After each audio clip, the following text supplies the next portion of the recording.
Roland Martin. From our Washington, D.C. studios, Roland Martin, good morning. Good morning, folks. Good morning, Tom. I am so honored today that at Arlington National Cemetery today at 10:30 this morning, there will be a wreath-laying ceremony for Medgar Evers, tied to the 50th anniversary of his assassination. And so Merle Everett Williams, so many other speakers will be there. The Attorney General, former President Bill Clinton will be speaking as well. So looking forward to that, to truly honor an American hero. And that's exactly who he was. So looking forward to that.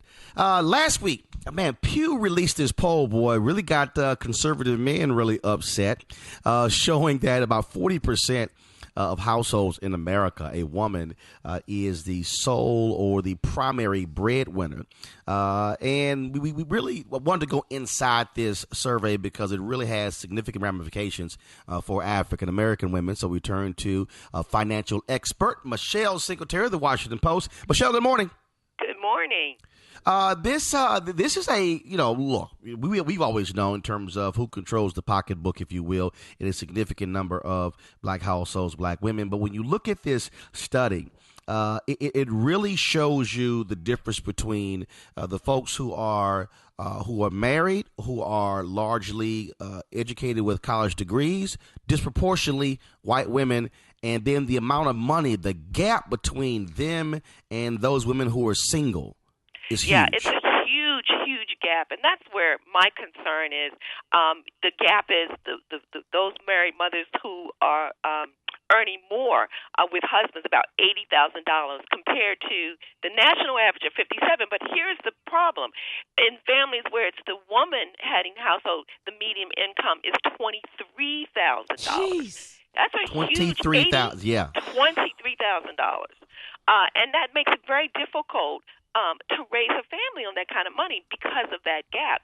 And we ought to be concerned because disproportionate, as you say, though they're most likely to be younger, not college-educated, black or Hispanic. $23,000 for a single mom with how many children?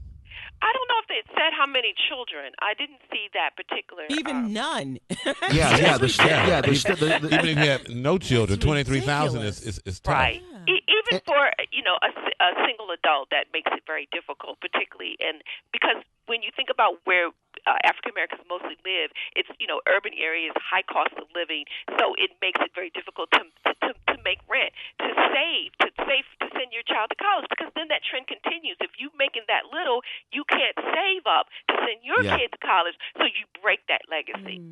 And Michelle, what also jumps out, I think, what this poll also shows is beyond just that those kids. It also deals with that woman likely is not going to have the ability to really increase, because not only will she have kids, it was $23,000. You don't have that excess, if you will, to better yourself, to increase your education. And it speaks to the reality of when you're married and you have two incomes, how it's a whole different world when it comes to raising kids, when it comes to finances. It's absolutely. There's so many benefits to being married. And I know that there's a whole controversy because when you say things like this, then single moms get insulted because they think that we're judging them. And that's not what's happening. What we're saying is when you're single and you have kids and you're not married and the income is less, it makes it so much more difficult for you to do that, because then when are you going to have the time and the money to get yourself educated to raise your family up economically? Yeah, absolutely. So we ought to pay attention to this trend. It's very troubling because it makes it difficult for our families to make it in this world, to be homeowners. And homeownership, we know that homeownership leads to being able to be more economically stable. It is 40% today, Tom. In 1960, it was just 11%. So the trend level is increasing. Michelle Singletary, we appreciate it. Thanks a lot. You're so welcome. All right.